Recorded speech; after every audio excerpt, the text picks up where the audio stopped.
Assalamualaikum warahmatullahi wabarakatuh. Bunda cantik, sehat dan bahagia selalu dan senantiasa dilimpahkan rezeki yang berlipat ganda. Amin. Part 4. Duda Jablay. Matahari semakin tinggi. Semua penghuni rumah sudah melangkahkan kedua kaki mereka ke tempat yang memang setiap hari harus mereka datangi guna mengais rezeki. Hanya tertinggal seorang lelaki dewasa yang kini tengah meringkuk di atas ranjangnya, menahan pusing dan mual. Ia baru saja memuntahkan sarapan bubur yang dibuatkan oleh pembantunya. Sebenarnya tidak ada yang salah dengan bubur ayam yang disuguhi oleh keluarga Anton. Hanya saja pada bagian mangkuk Anton, Bibi menambahkan garam yang cukup banyak. Sengaja bubur tersebut hanya mampu masuk 1 sendok ke dalam mulutnya. Ia memuntahkan beserta teh hangat yang ikut disuguhi Bibi. Bibi masuk ke dalam kamar, bermaksud membereskan mangkuk sarapan Anton. Kamar itu begitu berantakan, serta tercium bau tak sedap. Bibi sampai menahan nafasnya agar tidak pingsan, mencium bau keringat yang menyeruak di dalam kamar. Tampak Anton terkulai lemas di atas ranjang. Duh, ini kamar apa gudang ya? Bau banget, sumpek lagi, oceh Bibi sambil mengambil mangkuk dari atas meja. Kok nggak dimakan tuan? Bibi pura-pura sedih melihat mangkuk bubur yang masih utuh. Enak Bi, asin juga kayaknya, sahut Anton masih dengan mata terpejam. Masa sih? Tapi ibu dan bapak tadi makan buburnya baik-baik aja. Iya, mungkin lidah saya yang nggak enak Bi. Ya sudah, saya permisi ya tuan. Kalau ada perlu apa-apa, teriak aja. Tapi saya mau masak dulu habis itu ke pasar. Repot juga ya, gumam Bibi sambil menaruh pakaian kotor Anton ke dalam keranjang. Gini deh, kalau lagi sakit nggak ada yang urus, ribet. Sabar ya tuan. Saya kangen Non Parmi. Lagi apa ya sekarang? Semoga Non Parmi dan bayinya baik-baik aja, gumam Bibi sambil berlalu meninggalkan Anton yang terdiam. Bibi terkekeh di balik pintu kamar Anton. Rasain, emang enak. Ini belum seberapa ya, lihat aja pembalasan saya yang lain. Ekor mata Bibi menarik ke arah kamar Anton. Bibirnya mengulum senyum senang. Pintu itu telah kembali tertutup. Ia merasa kembali sendiri, sepi, hampa. Entah apa lagi yang bisa melukiskan keadaannya saat ini. Ayah ibunya bekerja, istrinya pergi entah kemana, dan kini dirinya sakit. Jangankan sekolah mengajar, untuk mandi saja dia tidak sanggup jika tidak dibantu oleh kedua orang tuanya. Bip, bip, ponselnya berdering. Pasti dari sekolah, pikirnya. Bu Erna yang merupakan kepala sekolah, sekaligus pemilik sekolah swasta tempat ia mengajar. Sudah menelponnya berkali-kali, namun selalu ia abaikan. Ia tak siap jika harus dicecar dengan berbagai pertanyaan.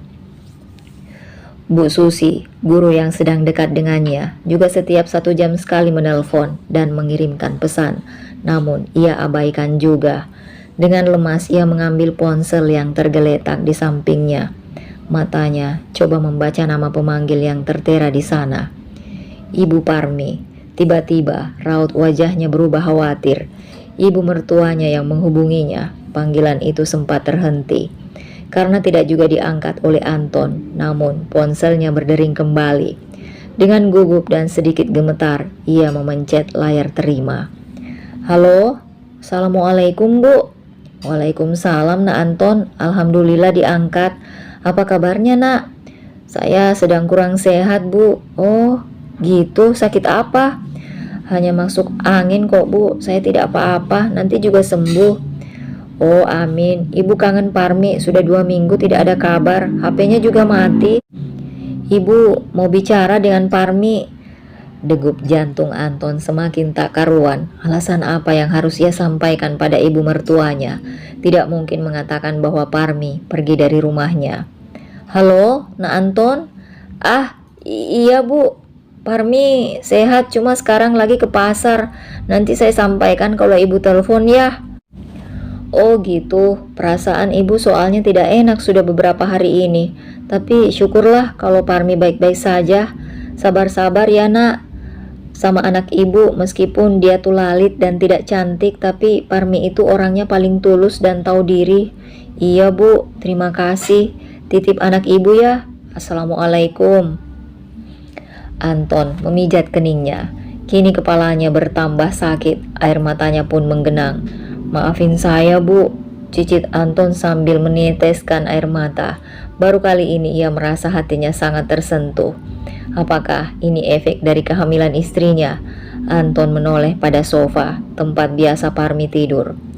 Kamu kemana, Mi? Gumamnya lagi dengan wajah pucat penuh dengan penyesalan. Kedua kakinya ia paksakan turun dari ranjang, walaupun pusing dan mual. Ia tetap mencoba berjalan tertatih menuju sofa. Sofa yang dulu sangat enggan ia duduki semenjak Parmi tidur di sana. Dengan pelan, ia meletakkan bokongnya, lalu merebahkan kepalanya di bantal yang biasa dipakai istrinya. Harum sampo anti ketombe milik Parmi menggoda indera penciumannya. Anton mengelus bantal yang masih wangi sampo tersebut. Anton terhenyak, mualnya hilang seketika. Ia kembali mengendus bantal Parmi, begitu khusyuk, hingga menutup kedua matanya. Tangannya masuk ke dalam bantal, meraba sesuatu di sana. Seperti buku, pikirnya. Lalu ia mengangkat bantal tersebut dan menemukan buku aneka resep masakan harian milik Parmi. Anton mengambilnya, lalu membukanya dengan perlahan. Hari ini nyoba masak pepes ikan mas, alhamdulillah suami saya suka. Anton membaca tulisan kecil Parmi. Di samping keterangan resep masakan tersebut, ia mengulum senyum. Ia kembali teringat pepes ikan mas buatan istrinya yang memang ia sukai. Lalu Anton membuka halaman selanjutnya. Ada lagi catatan kecil di sana. Hari ini saya diomelin lagi karena lupa nyemir sepatu suami. Maaf ya mas. Hari ini masih diomelin juga karena salah menyimpan kaos kesukaannya. Ya Allah, tolong saya biar gak salah terus di mata suami. Angkasa anak yang baik. Saya mengajarkannya membuat bakso hari ini, tapi suami saya tidak suka dan marah pada saya. Hati saya sangat sakit, tapi saya akan bersabar. Tolong lembutkan hati dan lisan suami saya ya Allah. Ya Allah, suami saya semakin jauh. Tolong segera hadirkan seorang bayi di dalam perut saya. Mungkin dengan begitu suami saya mau sedikit melirik saya. Kena marah lagi ya Allah, saya salah terus. Kelamaan bikin kopi, padahal saya harus ganti gas dulu. Kebenaran gas habis, jadi lama masak airnya. Namun suami saya tidak mau dengar penjelasan saya. Gelas berisi kopi panas ia lemparkan ke lantai. Mengenai kaki saya, ia tidak tahu ya, tidak perlu tahulah. Saya sabar aja. Istri sabar kata Pak Ustadz, pahalanya besar. Alhamdulillah, praktek bikin siomay sukses. Suami dan mertua suka. Walaupun tidak pernah memuji, tapi saya bersyukur saat suami menghabiskan masakan buatan saya. Hari ini kena omel lagi. Suami saya melotot pada saya. Saya sedih, saya sedih, saya sedih, saya sedih, saya sedih. Ternyata sesakit ini mencintai tanpa dicintai. Semoga kelak Allah akan memberikan kebahagiaan padaku, mencabut segala kesedihanku. Amin. Anton menutup buku resep masakan tersebut. Di dalam sana terlalu banyak catatan kesedihan Parmi yang ia tuliskan. Tak terasa air matanya turun membasahi pipi. Astagfirullah, lirihnya sambil kembali merebahkan kepalanya di atas bantal istrinya. Parmi, pulanglah agar aku bisa memperbaiki semua kesalahanku. Maafkan aku, Mi. Ucapan itu bagaikan angin kosong yang terbang di udara, hampa dan tak kasat mata. Sementara itu, Parmi baru saja selesai memasak sop iga, menu hidangan siang yang diminta oleh Dokter Alan.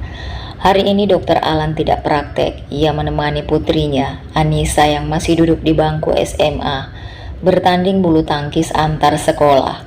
Sedangkan si sulung Ali sedang di kamarnya, menyelesaikan skripsi.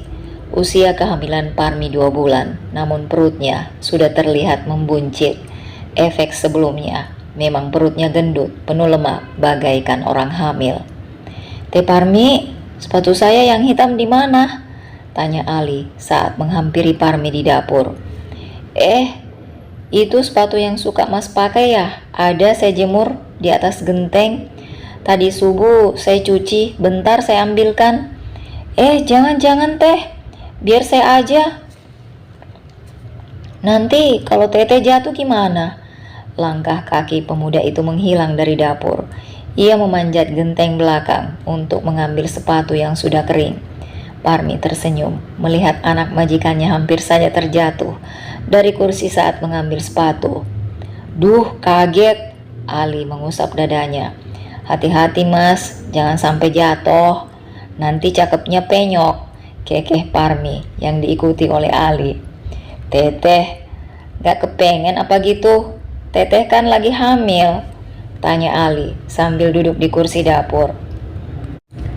Sambil memasangi tali sepatunya, Parmi tampak berpikir, kepalanya menggeleng. Gak kepengen apa-apa mas, alhamdulillah bagi saya tahu diri. Parmi menyeringai lalu membuang pandangannya. Padahal dalam hatinya Parmi ingin sekali makan kue dadar gulung. Ia pernah mencoba membuatnya namun gagal. Ya sudah, saya berangkat ke kampus ya. Nanti saya pulang, saya bawakan es krim deh. Ali tersenyum lalu meninggalkan Parmi yang juga ikut tersenyum kepadanya. Alhamdulillah, Parmi dipertemukan dengan orang-orang baik. Keluarga Dokter Alan mau menerimanya dengan baik. Semua memperlakukannya layaknya manusia. Ia tidak pernah ditegur ataupun dimarahi. Semua yang ia lakukan malah selalu mendapat pujian dari Dokter Alan, Bu Miranti, Ali, dan juga Anissa. Parmi hendak mengunci pintu pagar rumah majikannya. Ia berjalan ke depan sambil membawa kunci gembok. Angkat tangan, tunjukkan di mana kamar majikanmu, bisik seorang pria memakai helm hitam. Ia menodongkan pisau di leher Parmi. Seorang pria lagi sedang memantau keadaan depan gerbang.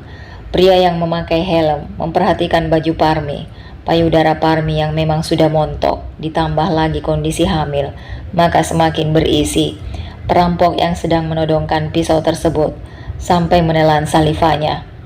Cepat lu gembok, lu gasak barang di dalam, biar gue sodok dulu nih pembantu bohai, ucap lelaki itu pada temannya yang tengah menggembok pintu pagar. Lelaki dengan helm hitam serta masker yang menutupi wajahnya itu menarik paksa Parmi masuk ke dalam rumah. Ia masih membekap mulut Parmi dengan tangannya. Seketika perut Parmi menjadi mual. Tangan perampok tersebut sangat bau amis, tepatnya amis ikan asin dicabein pakai rokok. Parmi berusaha menahan mualnya serta mencoba mengatur nafasnya agar tidak sesak akibat dari sekapan mulut yang ia terima. Satu orang lagi sibuk membuka satu persatu kamar yang ada di dalam rumah Dokter Alan. Di mana kamar majikan kamu? Sentak lelaki yang membekap Parmi. Bicara yang benar, di mana? Bentaknya lagi. Bisu ya nih pembantu. Lelaki tersebut semakin terlihat marah. Temannya yang masih celingak-celinguk memeriksa keadaan di luar, khawatir ada yang datang menoleh kepada temannya yang sedang membekap Parmi. Bego lusan, mana bisa ngomong dia? Mulutnya lu tutup gitu. Lelaki yang memakai helm itu tersadar. Ia menurunkan tangannya dari mulut Parmi. Kalian siapa? Tanya Parmi takut-takut. Kedua lelaki itu saling pandang, merasa heran sekaligus geli dengan pertanyaan Parmi. Kami ini pasukan pembela kebenaran, Mbak, celutuk lelaki yang hanya menggunakan masker saja tanpa helm. Keduanya tertawa, tepatnya menertawakan Parmi. Oh, seperti Ultraman gitu ya? Ultraman mah bajunya ketat dan seksi mas, bukan longgar gini. Kayak mau main layangan aja pakai baju longgar. Parmi terkekeh geli. Kembali kedua lelaki itu saling pandang. Udah, jangan banyak omong, cepat katakan di mana kamar majikan kamu. Yang ini nih kayaknya, celutuk lelaki dengan masker tersebut. Dia mencoba membuka pintu kamar yang terkunci itu. Jangan mas, itu ruangan aborsi.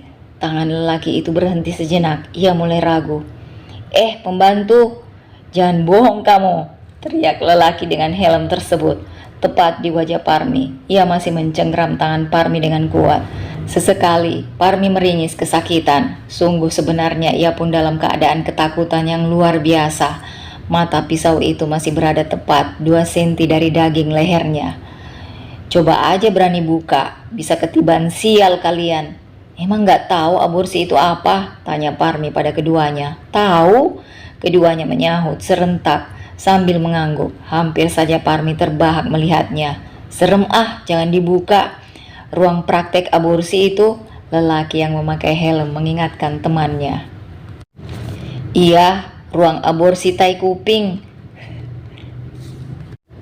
Sama-sama dikeluarin, Parmi terbahak dalam hatinya. Bini lu lagi hamil cong, Pak Mali, ucapnya lagi.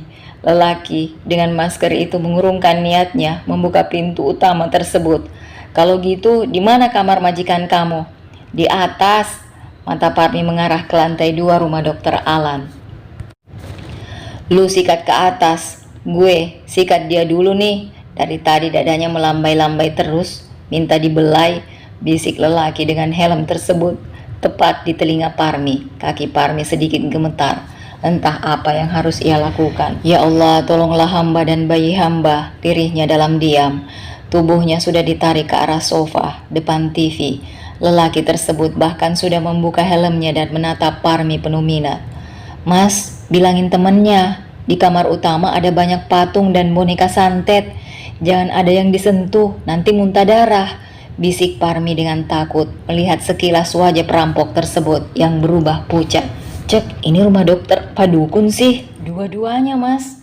Dukun santet itu pekerjaan utama, dokter aborsi yang kedua, pekerjaan sampingan. Jual beli organ pistol lelaki, tuh yang di selangkangan. Tiba-tiba lelaki itu merinding. Ia memandang Parmi dengan serius, mencari kejujuran di sana. Ia mengelus benda yang ada di sana. Ya Allah, jangan sampai ketangkep sama dokter dukun ini nih. Lelaki itu bermonolog. Cong, turun, lebih bahaya di atas. Ada apa? Tanya lelaki itu turun dengan tergesa, menatap Parmi dan temannya bergantian. Di atas kamar praktek dukun santet, lu mau muntah darah? Ya ampun, serem. Lelaki dengan masker itu bergidik ngeri, matanya masih mencari-cari apa yang kiranya bisa ia bawa kabur dari rumah besar tersebut.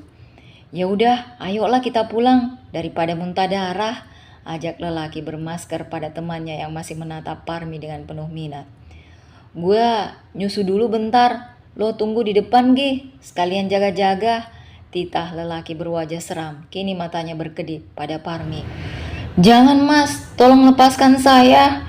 Mohon Parmi ketakutan. Lelaki itu tengah meraba paha Parmi yang masih tertutup celana panjang. Parmi mundur dari duduknya, ia semakin ketakutan. Sedangkan lelaki itu masih fokus menatap Parmi. Tubuhnya semakin ia dekatkan pada Parmi. Dut, masnya kentut. Lelaki itu terdiam, bau busuk menyeruak dari belakang tubuhnya, antara malu dan nanggung beda tipis. Bukan saya, sahutnya polos tidak mengakui. Kini tangannya meraih kancing baju Parmi, berkali-kali Parmi menepis. Mas, jangan perkosa saya mas, Parmi terisak pedih. 2 kancing baju Parmi terlepas. Pisau di tangan lelaki itu tergeletak di lantai karena kedua tangannya sudah tak sabar membuka kancing baju Parmi. Lelaki itu semakin melotot tatkala melihat lipatan payudara Parmi yang begitu menggoda. Buk! Parmi menendang kencang tepat di alat kelamin perampok tersebut. Lelaki itu terhuyung, wajahnya merah menahan sakit. Parmi dengan sigap berlari ke arah dapur menuju pintu belakang. Tolong! Maling! Tolong! Lelaki bermasker yang menunggu di depan. Kaget mendengar teriakan sekaligus suara gaduh dari dalam. Cepat ia berlari menghampiri temannya yang tengah meringkuk kesakitan memegang selangkangannya. Tolong Mang Udin, ada rampok! Teriak Parmi kepada tetangganya yang bernama Mang Udin dari balik tembok belakang rumah Dokter Alan. Parmi bahkan melompat-lompat, dengan tangan dia angkat ke atas, melambai minta pertolongan. Ia masih menangis sambil berteriak minta tolong, namun tiba-tiba pandangannya gelap, ia pingsan. Dokter Alan yang dihubungi Pak RT setempat langsung melajukan mobilnya pulang ke rumah. Untungnya acara pertandingan bulu tangkis Anissa anaknya sudah selesai, sehingga ia bisa langsung pulang ke rumah. Dengan kecepatan tinggi, Dokter Alan mengendarai mobilnya. Ia kaget mendapat telepon dari Pak RT bahwa rumahnya kerampokan. Bukan soal kehilangan harta yang ia takutkan, tapi Parmi, pembantu sekaligus pasiennya yang kini tengah hamil muda. Dokter Alan takut hal membahayakan terjadi pada Parmi dan bayinya. Mudah-mudahan tidak ada yang dicuri ya, Pak. Mudah-mudahan Teh Parmi juga baik-baik aja. Gumam Anissa yang juga terlihat khawatir dengan keadaan berita yang mengerikan. Dokter Alan sampai di rumahnya setengah jam kemudian. Sudah ada petugas kepolisian, petugas keamanan, serta beberapa tetangga di sana. Ia memarkirkan mobilnya dengan asal, lalu turun dengan tergesa. "Bagaimana pembantu saya?" tanyanya panik. "Mbak Parmi masih pingsan, Dok," sahut Pak RT dan Mang Udin bersamaan. Setelah menyalami pihak kepolisian dan Pak RT, Dokter Alan pamit mau melihat keadaan Parmi. Lelaki berusia 48 tahun itu menyusul Parmi di kamarnya. Ada Bu Susan dan Bu Rohma yang menemani Parmi. "Belum sadar juga, Dok," ucap Bu Rohma. Dokter Alan mendekat, memeriksa nadi Parmi. "Jangan perkosa saya, jangan!" teriak Parmi, matanya tiba-tiba terbuka. Ia ketakutan melihat Dokter Alan mendekat. Kepalanya menggeleng keras. "Jangan perkosa saya, Mas, tolong jangan lakukan itu." Dokter Alan dan semua yang ada di sana memandang Parmi dengan iba. Pasti peristiwa ini membuat Parmi sangat syok, sehingga ia kembali berhalusinasi. "Ini saya Dokter Alan, Teh. Dokter Alan." Parmi memeluk Dokter Alan sambil ketakutan. Bahkan pelukan itu sangat keras dengan tubuh yang bergetar hebat. Parmi terisak pedih. "Dok, saya mau pulang kampung saja. Saya takut." Semilir angin menerpa dinginnya pagi di perkampungan. Cicit burung saling sahut dan saling sapa antar penduduk desa menghiasi pagi yang begitu indah. Kepulan awan beriak menaungi langit yang begitu tampak mempesona. Saat kedua mata kita melihat ke langit, 1-2 wanita beserta para lelaki parubaya tengah bersiap melangkahkan kakinya menuju sawah, tempat di mana mereka bekerja mencari rezeki. "Mbak Parti, tadi saya lewat depan rumahnya, ada tukang pos datang," ucap salah seorang tetangga Bu Parti, memberitahu Bu Parti. "Nji Bune, suwun," sahut Bu Parti sambil tersenyum. Ia kembali melanjutkan pekerjaannya di sawah, meskipun bukan sawah miliknya. Namun, Bu Parti sangat senang menjalankan harinya di tengah sawah. Sedangkan Parni sedang giat-giatnya latihan merajut. Tepat pukul 12 siang, Bu Parti kembali ke rumahnya. Langkahnya cukup tergesa karena penasaran dengan informasi yang disampaikan tetangganya tadi.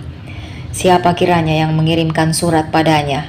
Ah iya, bisa jadi Parmi anaknya. Sudah 3 bulan tanpa kabar berita. Ponsel anak menantunya tidak ada yang bisa dihubungi. Terakhir menghubungi 3 bulan lalu. Menantunya mengatakan bahwa Parmi sedang ke pasar. Setelah itu Bu Parti coba menghubungi kembali, namun tidak jua tersambung. "Assalamualaikum," ucap Bu Parti dari teras. Ia menyimpan sepatu boot sawahnya di kamar mandi belakang karena sepatu itu sudah penuh dengan lumpur. Ia mengistirahatkan bokongnya di atas dipan. Di dalam rumahnya sudah ada segelas besar air putih yang biasa Parni siapkan sebelum ibunya kembali dari sawah. Bu Parti menenggak hingga tak bersisa. Parni keluar dari dapur. Ia membawakan kardus yang tadi diantar oleh tukang pos. "Ini Bu, yang tadi diantar pos, bukan surat." Parni memberikan kardus berukuran tidak terlalu besar itu pada ibunya. Bu Parni menerimanya dengan heran. "Dari siapa?" Mata Bu Parti menyipit saat membaca kertas pengirim yang tertempel di atas kardus yang disampul buku warna coklat. "Parmi Bu," sahut Parni yang kini ikut duduk di samping ibunya. Tangannya sudah menyiapkan sebuah gunting untuk membuka isi kardus tersebut. "Alhamdulillah ya Allah, ayo cepat bukan, Duk," tita Bu Parti tak sabar. Parni mulai menyobek kertas pembungkus kardus tersebut dengan gunting. lalu membuka tutup kardus dan melihat isinya. Ada plastik bening di sana, sepertinya berisi baju. Parni mengambil bungkusan dalam plastik putih tersebut, lalu membukanya. Pakaian, Bu. Parni tersenyum senang.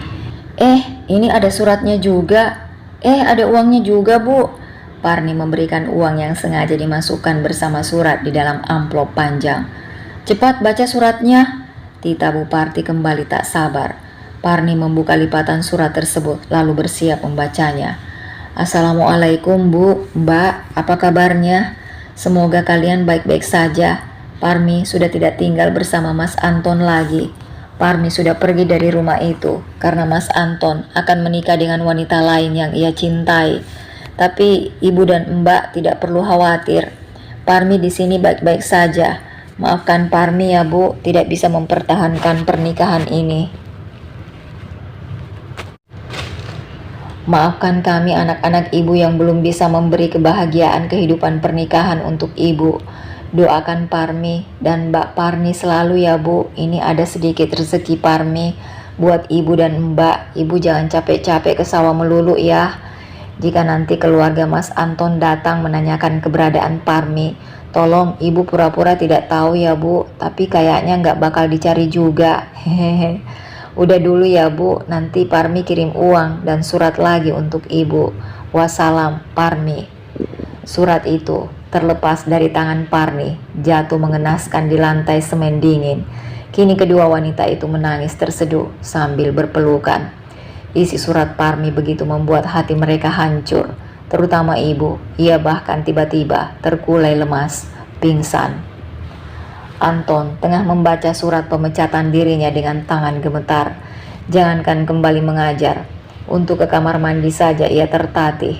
Semua tubuhnya lemas, sama sekali tidak bertenaga. Sudah 3 bulan jalan, 4 bulan ia sakit seperti ini. Segala multivitamin yang diberikan dokter sudah ia minum. Namun tetap saja tubuhnya lemas, tidak bertenaga. Pekerjaannya hanya tidur, makan dan melamun. Melamunkan sofa panjang di depannya yang tidak juga kunjung diisi oleh si pemiliknya. Kasihan sih sebenarnya gue sama lo, sabar ya. Selamat menikmati azab suami yang zolim sama istri. Gue balik dulu. Iya, satu lagi, selamat jadi pengangguran ya, Bro. Iqbal tersenyum, meremehkan sepupunya, lalu berjalan keluar dari kamar Anton. Ya, memang Iqbal yang ditugaskan oleh pemilik sekaligus kepala sekolah untuk mengantarkan surat pemecatan Anton. Anton tidak menggubris ucapan sinis Iqbal. Ia justru semakin merasa bersalah saat ini. Harusnya ia bisa lebih sabar pada Parmi. Harusnya jika ingin Parmi berubah jadi lebih menarik, ia yang mendukung dan mengubahnya, bukan malah melirik wanita lain yang lebih menarik, lalu meninggalkan Parmi. Ditambah saat ini Parmi sedang hamil. Anton semakin merasa bersalah. Ya Allah, lindungi anak istriku dimanapun mereka berada. Gumam Anton sangat pelan. Munafik loh. Beneran hati lo khawatir dengan keadaan anak istri lo? Suami yang tidak bersyukur itu hanya cocok tinggal di tempat sampah. Suara hati Anton yang kelam kini tengah mencemooh dirinya. Anton memejamkan mata, mencoba mengusir bisikan hati yang mengatakan bahwa ia suami munafik dan tidak tahu bersyukur. Astagfirullahalazim, gumamnya lirih. Dengan tertatih, ia bangun dari ranjangnya. Berjalan ke kamar mandi dengan setengah terhuyung, ia mengambil air wudhu, bermaksud akan melaksanakan sholat duha. Dor. Tuan, buka pintunya. Masuk aja, Bi. Dengan nafas terengah, Bibi mencoba bicara dengan Anton. Ada apa, Bi? Itu, Tuan. Saya dari pasar Keramat Jati. Saya melihat Non Parmi. Perutnya besar, Tuan. Saya panggil tapi tidak dengar. Terus kedua tubuh Anton yang tadinya lemah kini menegang kaku. Matanya pun terlihat membulat sempurna saat mendengar penuturan Bibi. Entah apa yang membuatnya menjadi bertenaga. Yang jelas saat ini dengan cepat ia menyambar kunci motor yang sudah 3 bulan tidak dia sentuh. Tanpa melihat wajah Bibi yang kebingungan, Anton dengan gagah berjalan keluar dari rumahnya. Susah payah ia mencoba menyalakan motor metiknya yang sudah lama tidak ia pakai. Namun motor itu seolah tidak mendukungnya. Ia mencoba lagi dan lagi, namun tetap tidak berhasil. Motor itu tidak menyala. Ah, motor bego! Anton menendang knalpot motor berkali-kali. Ia mencoba menstarter kembali, bahkan mengengkol motor tersebut. Ya Allah, susahnya, ini lagi buru-buru, umpat Anton kesal, masih sambil terus mencoba mengengkol motornya. Ya Allah, nyala kek. Bibi memperhatikan dari dalam jendela rumah sambil tertawa cekikikan. Rasain loh, gua kerjain, syukur. Wanita berusia 40 tahun itu masuk kembali meninggalkan Anton yang seperti orang kesurupan menyalakan motor mogok. Anton merogoh saku celananya, mengambil ponsel, lalu memencet aplikasi online untuk memesan ojek online. Tidak lama berselang, Anton keluar dari pagar rumahnya. Ojek online sudah sampai lalu membawanya ke pasar Keramat Jati. Alhamdulillah, 2-0. Bibi terbahak hingga air matanya menggenang. Anton baru saja keluar dari area perumahannya. Ngebut ya bang, ucap Anton sambil menepuk pundak driver ojol tersebut. Siap mas, peluk saya aja nggak apa-apa daripada masnya jatuh. Sini mas, pegangan saya. Suara lelaki itu mendayu-dayu. Anton menelan salivanya. Sial, ojolnya banci. Kendaraan roda 2 yang dinaiki Anton melaju dengan kecepatan tinggi. Sesuai dengan perintah Anton, beberapa kali supir ojek online tersebut mengerem mendadak, sehingga mau tidak mau tubuh Anton berbenturan dengan punggung ojol tersebut. Pelan bang, ujar Anton saat ojol kembali mengerem dadakan. Lah, kata mas saya disuruh ngebut. Sekarang saya udah ngebut, disuruh pelan. Bingung aku tuh mas. Masih dengan suara mendayu-dayu.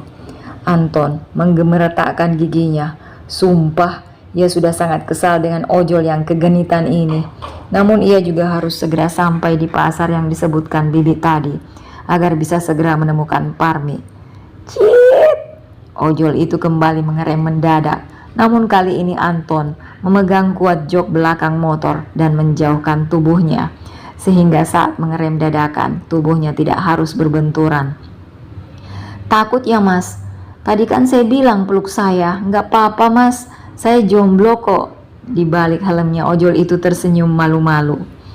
Gila, pekik Anton dalam hatinya. Ia kembali mengeraskan rahangnya menahan emosi, tapi harus bersabar karena sebentar lagi sampai. Mau kemana sih mas? Buru-buru banget. Takut kesiangan, saya ntar nggak kebagian ikan. Oh, masnya cakep-cakep ternyata safe ya. Mau dong mas, kapan-kapan saya dimasakin. Anton tak menyahut. Ia berusaha menahan tawanya. Sabar, sabar. Perjalanan yang seharusnya hanya 15 menit berasa 24 jam bagi Anton karena harus menghadapi ojol jadi-jadian tersebut. Akhirnya mereka sampai di pintu gerbang pasar. Dengan cepat Anton turun lalu mengeluarkan uang 25.000 dari dalam dompetnya. Ini mas, ambil aja kembaliannya, ujar Anton sambil mencoba membuka helm. Namun sepertinya kaitan helm tersebut rusak sehingga ia tidak bisa membukanya. Sopir ojol mengamati sambil tersipu malu. Sini saya bantu mas. Gak usah, saya bisa. Anton dengan tegas menolak. Bahkan ia memundurkan tubuhnya selangkah. Berkali-kali ia mencoba namun gagal. Anton sudah merasakan ada api di atas kepalanya. Sini mas, saya bantu. Saya gak gigit kok. Ojol tersebut mengedipkan matanya sambil menyeringai manja, membuat Anton enek dan mual. Kok susah ya? Supir ojol berpura-pura kesusahan membuka kaitan helm tersebut. Ia sangat senang dapat melihat wajah Anton dari dekat yang mulai ditumbuhi janggut itu terlihat sangat keren baginya. Cepetan mas, saya buru-buru, Anton mendesah dengan gusar. Hihihi, masnya sukanya cepet ya? Gak enak loh mas. Ah lama. Anton mengeluarkan kembali uang dari dalam dompetnya. Nih, saya beli helmnya. Anton menyerahkan uang 50 ribuan, 3 lembar kepada ojol tersebut, kemudian segera berlari masuk ke dalam pasar tanpa mengindahkan panggilan dari ojol jadi-jadian. Alhamdulillah udah ganteng, baik, pinter masak, dermawan lagi. Duh, tipe gue banget. ojol itu terpekik senang sambil mengibaskan jemari berurat di wajahnya. Anton seperti orang kesurupan masuk ke dalam pasar, mencari seseorang yang ia lihat seperti Parmi, namun tidak ada. Setiap sudut pasar ia datangi, bahkan ia menanyakan apakah wanita dengan ciri-ciri seperti Parmi. Namun setiap orang menggeleng tidak tahu. Ya, sudah lagi memedulikan penampilannya yang bagai orang tidak waras. Masuk ke dalam pasar memakai helm hijau dengan logo huruf G, baju kaos butut dan celana tidur lusuh. Ia juga tidak menghiraukan kedua kakinya yang sudah dipenuhi lumpur becek pasar. Yang penting ia harus menemukan Parmi. Sementara itu, seorang wanita dengan perut mulai membesar baru saja keluar dari pasar Keramat Jati. Dengan langkah gagahnya, ia menghampiri seorang ojol yang sedang mangkal di dekat pasar. "Mas, ojek ya?" "Bukan bu, saya pilot," sahut ojol tersebut sambil tergege. "Saya tidak tanya nama mas, saya tanya, mas ini ojek bukan?" Ini mas, apa mbak sih? Suaranya kayak Raisa," tanya Parmi dengan alis yang bertaut. Ojek tersebut menggaruk kepalanya. "Ya Allah, habis dapat penumpang malaikat, sekarang dapatnya oneng lagi bunting," gumamnya dalam hati sambil menggelengkan kepalanya. "Saya mas mbak." "Iya, saya ojek mbak, mau kemana?" "Ya pulanglah, masa mau keluyuran lagi," sahut Parmi sambil mengelap peluh yang menetes di keningnya. "Iya saya tahu, tapi pulangnya kemana mbak?" "Ke rumah majikan saya." "Iya, ke rumah majikan mbak di mana?" Ojol tersebut mulai merasakan hawa panas di kepalanya. "Di mana ya?" Raut wajah Parmi nampak berpikir keras. "Lah, gimana masa nggak tahu?" "Iya bentar, saya sedang berpikir." Parmi berusaha mengingat-ingat alamat Dokter Alan. Ojol tersebut dengan pasrah menunggu. Kasihan juga kalau ditolak, apalagi sedang hamil. Hanya saja, kok ya ada wanita seperti ini bisa hamil? Pasti suaminya lagi koslet nih otaknya waktu nikah sama wanita ini. Ojol jadi-jadian tersebut masih saja berprasangka saat memperhatikan Parmi dari ujung rambut sampai ujung kaki. Tapi kok cakep juga sih." "Mbak, mas, maksud saya..." Parmi menyeringai sambil menutup mulutnya. Ia merasa malu karena barusan salah ucap. "Alamatnya di Jalan XXX, Perumahan XXX, tapi saya tidak punya asosiasi Grab mas." "Aplikasi mbak, bukan asosiasi." Supir ojol tertawa dengan kencang. Parmi pun ikut menyeringai. "Ya udah ayo, sini belanjaannya di depan." "Gak usah, biar saya pegang aja, nanti dicopet lagi sayuran saya." "Adeh, siapa yang mau nyopet sayuran mbak?" Ojol tersebut bermonolog, lalu mulai menyalakan mesin motornya. Parmi sudah naik dengan duduk menyamping. "Pegangan jok nanti jatuh," supir itu mengingatkan. "Kalau saya pegang pinggang mas, gak boleh." "Gak boleh, bukan muhrim." "Muhrim siapanya mas? Istri ya?" tanya Parmi lagi, namun tidak dijawab oleh ojol tersebut. Motor ia balikkan arah keluar gerbang, sempat berhenti di pos security menyerahkan struk parkir. Tidak jauh dari sana, mata jeli seorang pria tengah menatap tajam sambil melotot ke arah gerbang pasar. Ia mengenali wanita yang baru saja keluar dengan dibonceng. "Parmi, Parmi, Parmi!" teriaknya berkali-kali sambil berlari sangat kencang. Ia bahkan hampir terpeleset. Namun tak dihiraukan, ia tetap saja melesatkan kedua kakinya menuju keluar pasar. Sayang sekali motor tersebut sudah hilang dari pandangan. Dengan nafas terengah-engah, ia meruntuki dirinya sendiri. Sial bener gua ini. Ia terduduk lemas di pinggiran trotoar menghadap jalan raya. Itu tadi Parmi istrinya, perutnya sudah besar. Ia melihat dengan jelas karena Parmi duduk menyamping dengan kaos pas badan yang ia kenakan. "Ya Allah Parmi, pulanglah." Sedu-sedan ia terisak sendiri. Kini ia benar-benar tidak bisa menutupi rasa kehilangannya. Ia merindukan Parmi. Alamat rumah yang diberikan Parmi ternyata tidak terlalu jauh lokasinya dari pasar tersebut. Cukup 10 menit naik ojek online. Parmi sudah sampai di depan pintu gerbang besar itu. Ia turun dengan cukup kesusahan karena memegang belanjaan sekaligus dengan perut cukup besar. Hati-hati mbak, lelaki itu mengingatkan Parmi agar turun hati-hati. Iya, ini juga hati-hati, cerewet. Parmi mendadak sewot, membuat ojol tersebut melongo mendengar ucapan ketus Parmi. Sabar, bawaan orok, pikir ojol tersebut. Berapa mbak? Salah lagi deh tuh. Berapa mas? Parmi menyeringai, mengeluarkan dompet dari dalam tas selempang kecil miliknya. 15.000 aja mbak, soalnya deket kok, sahutnya sambil tersenyum. 10 dong, saya nggak dikasih helm. Jadi diskon ya. Itu tadi gebetan saya yang pakai helm saya mbak. Ojol kembali tersipu malu mengingat wajah Anton. Apa? Gerekan?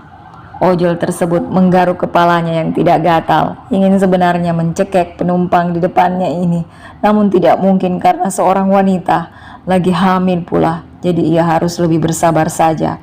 Hitung-hitung latihan belajar nanti jadi suami, apalagi istrinya kayak cowok tadi. Duh, merinding aku. Ngelamun. Maaf mbak, ya udah 12 deh, masa 10.000? Parmi terlihat merogoh kembali dompetnya, lalu menemukan kembali uang kertas 2.000 rupiah. Ia memberikan kepada ojol tersebut uang koin 500-an sebanyak 4 keping. Makasih mbak, ucap ojol sambil melajukan kembali motornya. Parmi dibukakan pintu pagar oleh petugas keamanan rumah. Mas Timo biasa dipanggilnya, dengan sedikit senyuman dan anggukan kepada Parmi, hendak melangkah masuk. Sini mbak, saya bantuin bawanya, ujar Mas Timo pada Parmi, karena ia melihat bungkusan belanjaan Parmi cukup banyak. Gak mau mas, bau ketek, ntar bayi saya muntah lagi di dalam, sahut Parmi sambil menghindar. Kakinya tetap melangkah masuk dengan menenteng bungkusan, sedangkan Mas Timo yang diledek bau ketek langsung mengendus keteknya. Buset, bau kuburan. Pekiknya kaget karena bau keteknya dapat menyebabkan kematian. Mas Timo kembali menutup pagar, lalu menggemboknya. Ali yang sedang bermain basket di lapangan basket rumahnya melihat Parmi datang. Ia menghampirinya dengan setengah berlari. Dari mana teh? Tanya Ali ramah sambil tersenyum. Dari diskotik. Ali terbahak mendengar celutukan Parmi. Ya, kalau bawa sayur pasti dari pasar, masa gitu aja tidak tahu. Sebenarnya Den Ali kuliah apa enggak sih?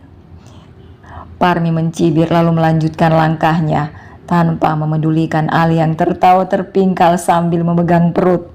Ali kembali menyusul Parmi, mensejajarkan langkahnya lalu dengan cepat mengambil alih belanjaan Parmi. Parmi hanya tersenyum tipis sambil mengusap perutnya. Ya Allah, saya ikhlas kalau anak saya mukanya kayak Den Ali dan Dokter Alan, gumam Parmi dalam hati. Jauh ya teh pasarnya? Iya, di Arab.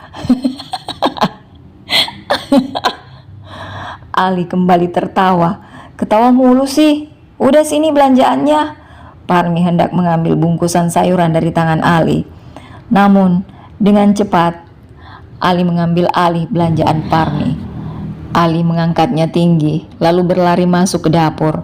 Parmi hanya menggelengkan kepalanya. Ia pun masuk ke dalam rumah melewati pintu samping yang terhubung dengan dapur. Ia meletakkan barang belanjaannya di atas meja. Begitu juga Ali yang meletakkan 2 bungkusan yang ada di tangannya. Parmi kelihatan berkeringat dan lelah. Ia menyekanya dengan punggung tangan. Ali yang melihat adegan tersebut dengan cepat mengambilkan air untuk Parmi, lalu mengulurkannya. Minum dulu teh. Iya, terima kasih Den. Parmi mengambil gelas dari tangan Ali, lalu meminumnya hingga gelas yang penuh tadi habis, tak bersisa. Ali masih memperhatikan Parmi tanpa berkedip. Parmi menoleh hingga kedua netra mereka bertemu.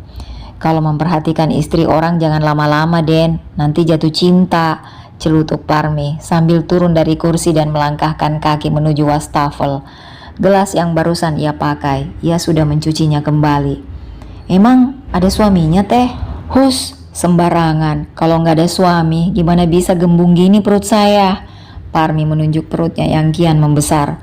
Iya, terus suaminya mana? Tanya Ali, masih dengan tampang meledek Parmi. Lagi jadi TKW Den, di Israel.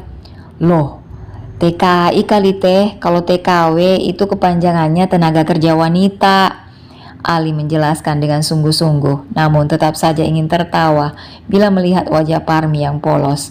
PKI, astagfirullah, serem banget mas, bukan PKI tapi TKW. Itu loh, tenaga kerja Indonesia yang kerjanya di luar negeri, naik pesawat. Iya tapi bukan TKW teh namanya, tapi TKI. Ih, Den Ali budek juga nih, udah dibilang TKW, masih aja PKI. Parmi masih saja kekeh dengan pendiriannya. Korek kuping sana, cibir Parmi lagi sambil mengeluarkan satu persatu belanjaannya, menyimpannya di dalam kulkas. Ah, si Tete kayaknya kambuh lagi nih, gumam Ali dalam hati sambil menahan senyumnya. Korekin dong teh, goda Ali lagi sambil mendekati Parmi yang sedang berjongkok di depan kulkas. Ya udah, nanti saya korekin pakai linggis. Mau? Mata Parmi sudah melotot kesal. Tuan mudanya ini dari tadi mengganggunya terus di dapur. Padahal Parmi ingin semuanya cepat selesai. Ia ingin sekali tiduran karena pinggangnya sangat terasa pegal. Ali terbahak mendengar gerutuan Parmi. Malah ia sangat senang menggoda Parmi seperti ini. Sejak ada Parmi di rumahnya, rumah yang tadinya sepi layaknya mall yang tidak ada pengunjung, kini berubah ramai dengan gelak tawa yang disebabkan Parmi. Ini namanya apa sih teh? Ali mengangkat terong ungu ke hadapan wajah Parmi. Itu namanya semangka, saut Parmi sambil mencebik kesal. Ali terbahak, ia kembali menggoda Parmi. Kalau ini tuh namanya cabe ya teh, sambil mengangkat bungkusan plastik berisi cabe merah.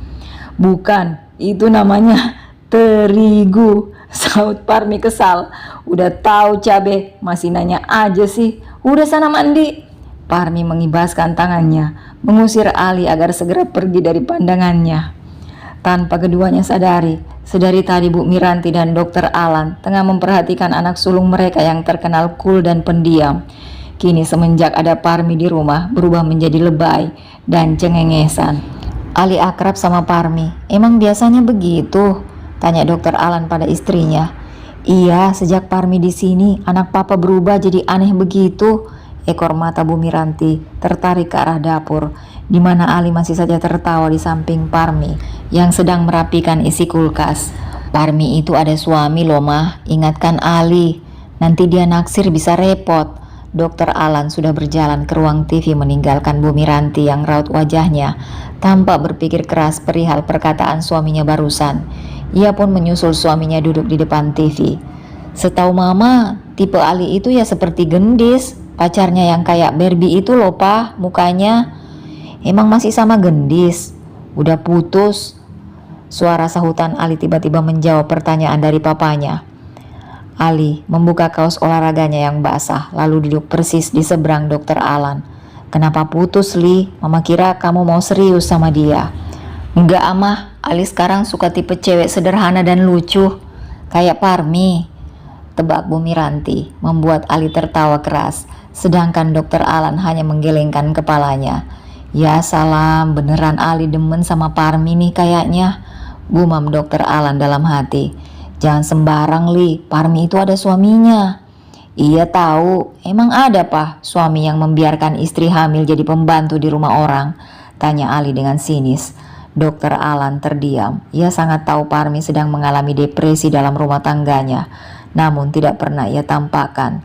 Parmi mampu menutupinya dengan baik. Ia selalu berusaha kerja profesional walaupun dalam keadaan hamil. Ali bangkit dari duduknya, hendak melangkahkan kedua kakinya menuju kamar. Namun sebelumnya ia kembali berbalik badan menghadap orang tuanya. Papa dan mama tenang aja, saya tahu kok caranya memperlakukan wanita.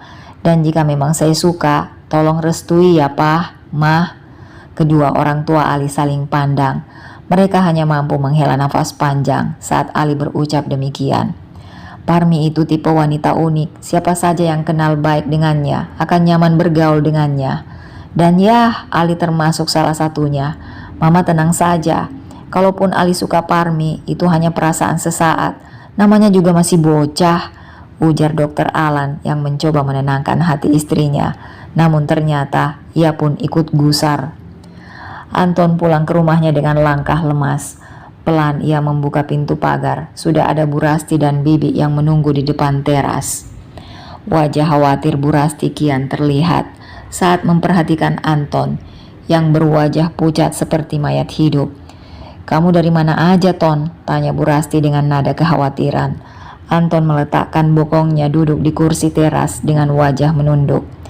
Bibi berusaha menahan senyumnya. Ia yakin tuannya kelelahan habis muterin pasar Keramat Jati tanpa hasil apapun. "Saya melihat Parmi di pasar, Mah. Perutnya sudah buncit. Tapi..." Anton tak sanggup melanjutkan ucapannya. Bibi yang terperangah kaget hanya bisa menutup mulut. Matanya pun berkaca-kaca. Padahal niatnya hanya ingin mengerjai Anton. Namun siapa sangka ternyata Anton benar-benar menemukan Parmi di sana. Tapi apa? Bu Rasti menanti tak sabar ucapan Anton dengan dada berdebar. Matanya pun ikut berkaca-kaca. "Parmi pergi, Mah. Dia tidak mendengar saya. Saya panggil-panggil. Ya Allah, Mah, perutnya udah besar. Itu anak saya, Mah, cucu Mama." Anton meninggikan suaranya frustasi sambil meremas rambutnya. Ia kembali menangis sesegukan. Bu Rasti dan Bibi pun akhirnya ikut menangis juga. "Sabar ya, Nak." Bu Rasti memeluk Anton dengan hangat, memberikan kekuatan kepada anak lelaki satu-satunya yang tidak pernah beruntung soal cinta. "Makanya Tuan, selagi ada, dijaga, disayang, jangan dimarahi terus. Sekarang sudah tidak ada, baru deh terasa. Seringkali saat kita sudah kehilangan, kita baru sadar ada cinta di sana." Suara deru motor berhenti di depan pagar rumah Anton. Seduh sedan Anton seketika ia hentikan. Ia menyeka air matanya dengan punggung tangan. "Assalamualaikum." Suara wanita di seberang sana. Kelihatan hanya ujung rambutnya yang menyembul dari atas pagar. "Waalaikumsalam," sahut Bibi dan Bu Rasti bersamaan. Keduanya saling pandang. Bu Rasti meminta Bibi untuk melihat siapa tamunya, sedangkan Anton sudah berjalan masuk ke dalam rumah. Diikuti oleh Bu Rasti. Mungkin minta sumbangan. Bu Rasti bermonolog, membawa kakinya masuk ke dalam kamar. "Cari siapa, Mbak?" tanya Bibi sambil memperhatikan wanita di depannya, dari ujung kaki sampai ujung rambut. "Betul ini rumah Pak Guru Anton Yasin?" "Iya betul. Mbak siapa ya?" Saya teman dekat Mas Anton." Dengan suara pelan mendayu malu dan wajah bersemu merah sambil menunduk, Susi memperkenalkan diri sebagai teman dekat Anton. Tentu saja hal itu membuat mata Bibi melotot seketika, nafasnya juga memburu. Lahar panas akan segera tumpah dari otak. "Oh, ini ternyata biang keroknya," umpat Bibi dalam hati. Dia masih berusaha mengatur emosinya agar tidak mencakar wanita yang dengan percaya diri mengaku teman dekat Anton. "Mari masuk, Mbak. Silahkan duduk dulu di sini ya." Bibi mempersilahkan Susi duduk di teras. Sedangkan Bibi masuk ke dalam. 15 menit berlalu. Lama Susi celingak-celinguk mengintip ke dalam rumah, tetapi hening tanpa suara apapun. Ia kembali menunggu dengan sabar. Sesekali ia menepuk nyamuk yang menempel di kulitnya. Ia yang memakai dress warna coklat susu berukuran sepaha, duduk di dekat taman bunga milik Parmi, membuat nyamuk senang mengunjunginya. Jadilah tubuh Susi pada bentol digigit nyamuk. Susi berdiri di depan cermin mengintip ke dalam. Tidak ada siapa-siapa. Mana pembantu tadi, pikirnya. Jemarinya masih saja menggaruk bagian tubuh yang gatal. Bibi tengah asik mengoleskan lulur di tubuhnya. Sedari pagi ia belum ketemu air, sehingga sangat menikmati luluran rempah sebelum mandi. Sambil bersenandung riang, Bibi membasuh tubuhnya ala-ala iklan sabun. Ia sengaja melupakan tamu wanita berwajah bantet di depan sana. "Saya rasa nyamuk akan sangat suka dengan wanita bantet seperti dia." Bibi mengguyur tubuhnya hingga bersih. Ia keluar dari kamar mandi, lalu memakai pakaian yang baru saja ia ambil dalam lemari. Bibi kembali ke dapur. Maksud hati ingin memanaskan sayur untuk makan sore. Sebelumnya, Bibi membuat teh hangat terlebih dahulu untuk Anton dan Bu Rasti. "Tamunya siapa, Bi?" "Katanya sih pacar Tuan Anton, Bu." "Mana kecentilan banget. Saya suruh aja tunggu di luar." Ekor mata Bibi mengarah pada teras rumah. Bu Rasti terperangah mendengar ucapan Bibi barusan. Maksud Bibi? Duh, ibu jadi ketularan Parmi deh nih. Bibi menggaruk kepalanya yang tidak gatal. Wanita di depan mengaku pacar Anton. Dia mau bertemu Tuan Anton katanya, Bu.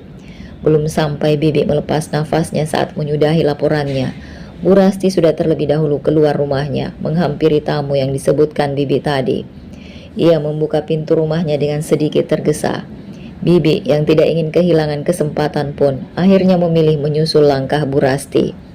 Biarin, dikata pembantu kepo sama reader. Hihihi. Ada perlu apa ya? Suara Bu Rasti terdengar ketus di telinga Susi. Wanita yang sedang asik menggaruk betisnya karena gigitan nyamuk itu akhirnya bernafas lega. Sekaligus tersenyum manis. Setelah hampir 1 jam ia menunggu di depan teras, ia pun mengulurkan tangannya pada Bu Rasti. Namun Bu Rasti acuhkan. Saya Susi, Bu, teman dekat Mas Anton. Saya ingin menjenguk Mas Anton, ucapnya dengan alunan suara yang dibuat semerdu mungkin. Maksud hati agar Bu Rasti terpesona dengan wanita yang bentol-bentol merah di tubuhnya. Maaf ya, setahu saya anak saya tidak punya teman dekat. Dia sudah beristri dan sekarang istrinya sedang hamil. Jadi sebaiknya kamu pergi saja. Jangan ganggu kehidupan rumah tangga anak saya. Jangan mencoba menjadi pelakor dalam kehidupan rumah tangga anak saya. Susi terdiam. Ia sama sekali tidak tahu bahwa istri Anton kini tengah hamil. Yang pernah ia dengar dari Anton, istrinya susah hamil, sehingga ia ingin menikah lagi untuk memperoleh keturunan. Tapi Bu, saya... Sudah, pulanglah. Kasihan ibu kamu yang memberi makan anaknya seperti kamu dengan keringat suaminya. Jika mengetahui anaknya merebut suami orang, mengganggu rumah tangga orang lain. Maaf ya. Pelakor itu hanya berpasangan dengan pengkhianat, dan anak saya bukan pengkhianat. Pergilah, cecar Bu Rasti dengan tegas. Kemudian membalikkan tubuhnya masuk ke dalam rumah, lalu mengunci pintu. Bibi yang tengah menyimak percakapan majikannya dengan wanita bantet tersebut lewat jendela ruang tamu ikut bersorak dalam hati. Ah, sial, umpat Susi sambil menghentak-hentakkan kedua kakinya. Tangannya tetap tak tinggal diam, ikut menggaruk pipinya yang merah karena digigit nyamuk. Wanita itu pergi dengan kesal, bahkan ia menghentakkan pintu pagar rumah Anton dengan keras, sehingga Bibi dan Bu Rasti yang sedang di dapur tersentak kaget. Kedua saling pandang lalu saling menyeringai. Jadi Bibi membiarkan wanita itu selama 1 jam di teras depan. Bibi mengangguk sambil mengeluarkan seringainya. Bu Rasti tertawa puas. Besok-besok kalau wanita itu datang lagi, jangan dibukain pintu ya, Bi. Siap, Bu.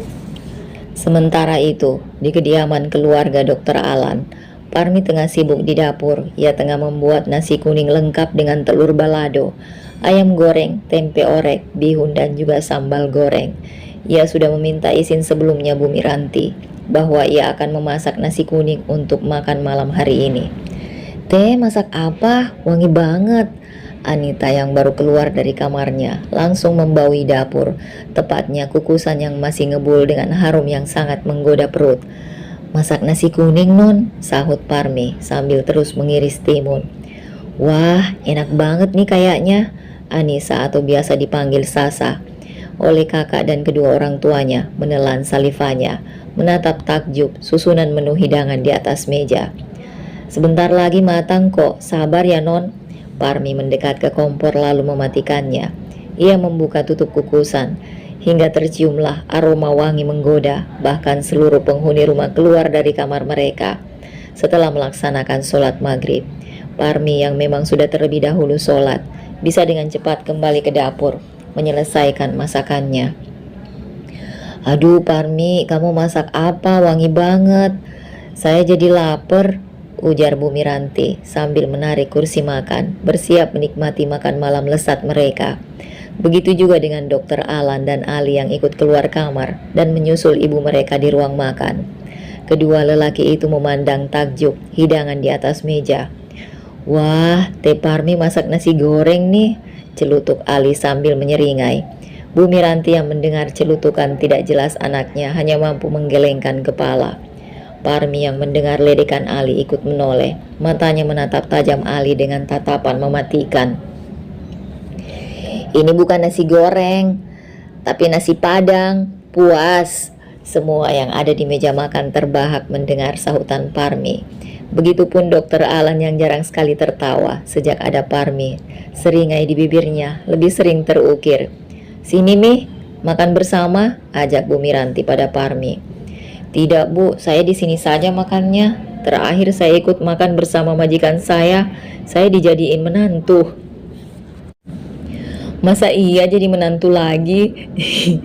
kekeh Parmi sambil mulai menyendokkan nasi kuning ke dalam mulutnya. Bu Miranti dan Dokter Alan saling pandang, bahkan kini Ali sedang mengulum senyum. "Memang ada acara apa sih Teh? Sampai bikin nasi Padang?" Ali bertanya sambil terus menggoda Parmi. "Saya syukuran 4 bulan kehamilan saya, Den," sahut Parmi sambil tersenyum. Semua yang ada di sana mengucapkan selamat, bahkan mereka juga meminta maaf karena lupa bertanya tentang kehamilan Parmi. "Besok periksa ke rumah sakit ya Mi. Saya bikin jadwalnya dengan Dokter Nurul," ujar Dokter Alan cukup serius, sambil terus menikmati suapan nasi kuning ke dalam mulutnya. "Tidak usah Dok, terima kasih. Saya periksa di puskesmas depan sana aja. Biasanya juga saya ke situ." "Biar lebih detail pengecekan kondisi bayi kamu Mi," sambung Bu Miranti. Membenarkan perkataan suaminya, namun Parmi terus saja menggeleng. Ia tidak akan menambah kerepotan keluarga Dokter Alan yang bahkan bersedia menampungnya. "Besok saya temani periksanya ya Teh," suara Ali tiba-tiba nyaring, terdengar mengisi ruang makan. Parmi sampai mengerutkan keningnya mendengar ucapan Ali. Sedangkan Dokter Alan dan Bu Miranti juga Anissa saling pandang. Mata Parmi berkaca-kaca. Seharusnya saat ini ia bisa pergi ke rumah sakit bersama suaminya untuk memeriksakan kehamilannya. Namun semua tinggal ingin saja. Tiba-tiba ia mengingat wajah suaminya yang selalu ia perhatikan dari jauh saat lelaki itu terlelap di ranjangnya. Mungkinkah sekarang Anton sudah bahagia dengan istri barunya yang mungkin juga sudah hamil, sedangkan ia dan nasib anaknya. Parmi menghela nafas. "Gak mau ditemani Den Ali, nanti bayi saya gumoh." Semua yang ada di sana terbahak mendengar celutukan Parmi. Sementara itu di rumah Iqbal, lelaki itu tengah sibuk di depan laptopnya. Ia sedang membuat soal PTS yang harus selesai 3 hari lagi. Fokusnya terganggu karena ponselnya sedari tadi berbunyi. Ia melihat siapa nama penelpon tersebut. Dahinya berkerut. "Anton? Ya, halo. Assalamualaikum. Ada apa, Ton?" "Waalaikumsalam, Bal. Besok temani gue ke kampung Parmi ya." Pagi-pagi sekali, Anton tengah bersiap di kamarnya. Setelah sholat subuh, ia membuat 2 lapis roti dan segelas susu.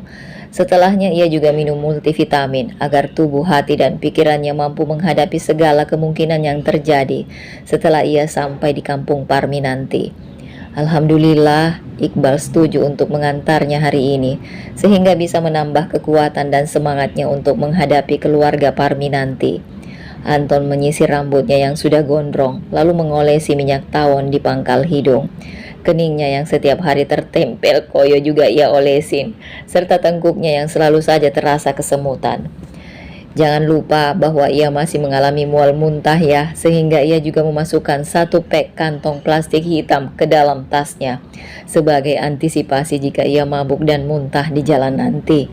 Ia juga membawa antimo, tolak angin cair, balsem, dan juga minyak kayu putih. Cem nenek-nenek mau piknik ya, rempong. "Tok tok tok, Tuhan ada Pak Iqbal," suara Bibi berseru dari balik pintu kamarnya. "Iya Bi, sebentar." Anton mengambil tas ransel yang sudah ia siapkan, lalu ia gendong di punggung. Sambil membaca bismillah dan memantapkan hati, ia berjalan ke arah pintu kamarnya. Namun tiba-tiba ia berhenti lalu berbalik badan, menatap sofa yang biasa ditempati oleh Parmi. "Saya akan segera menemukanmu, Mi, dan tidak akan saya biarkan kamu dan anak kita kedinginan tidur di sana lagi," bisik hati Anton dengan mata berkaca-kaca. Namun kini ia menarik sudut bibirnya tinggi. Ia harus kuat dan semangat demi menemukan Parmi. Ia akan memohon pada ibu mertuanya agar memaafkannya dan memberitahu di mana keberadaan Parmi. "Ayo, ajak Anton ketika menghampiri Iqbal yang sedang menyesap teh yang baru saja dihidangkan Bibi di ruang TV. Iya, sebentar. Baru juga seuyup. Udah ayo aja, perut gue kosong nih. Iqbal menanggapi dengan santai. Ia terus saja menyesap tehnya dengan penuh hikmat sambil mengunyah pisang dan ubi goreng. Anton hanya bisa menghela nafas, mencoba bersabar atas sikap Iqbal. Karena ia membutuhkan tenaga Iqbal saat ini untuk menjadi sopirnya ke kampung Parmi. Bi, tolong pisang gorengnya dibungkus saja, biar saya dan Iqbal bisa makan di jalan, tita Anton pada Bibi yang sedang menyapu di dapur. Bibi datang menghampiri meja ruang TV dengan membawa box makanan. Tanpa suara Bibi memasukkan 8 potong pisang goreng hangat ke dalamnya. Anton melirik jam, sudah pukul 5:30 pagi. Ia tidak ingin terlambat sampai di kampung Parmi. Cepat Bal, habiskan. Iya, Iqbal menyesap habis tehnya, lalu beranjak dari duduknya, menghampiri Anton yang sudah lebih dahulu sampai di teras sambil memakai sepatu. Iqbal melewati Anton yang tengah duduk di kursi teras. Parfum yang dipakai Iqbal begitu menyengat sampai ke hidung Anton, sehingga membuat Anton menahan mual. Ia menutup hidung dan mulutnya bersamaan. Anton setengah berlari kembali masuk ke dalam rumah. Ia memuntahkan kembali roti lapis berikut susu yang tadi sudah masuk ke dalam perutnya. Iqbal menepuk jidatnya. Repot deh kalau yang hamil istri yang mabok suaminya. Bibi hanya memperhatikan Anton yang lagi-lagi muntah di wastafel dapur. Dalam hati ada rasa alhamdulillah, tapi di sisi lain Bibi mulai merasa kasihan dengan keadaan Anton. Eits, ia tidak boleh kasihan kendor. Pembalasan terhadap sikap Anton kepada Parmi belum usai. Bibi akan kembali memberi balasan, walaupun tingkat kesadisannya akan ia kurangi. Terima kasih Bunda sudah menyimak. Tunggu kelanjutannya insya Allah besok. Siah.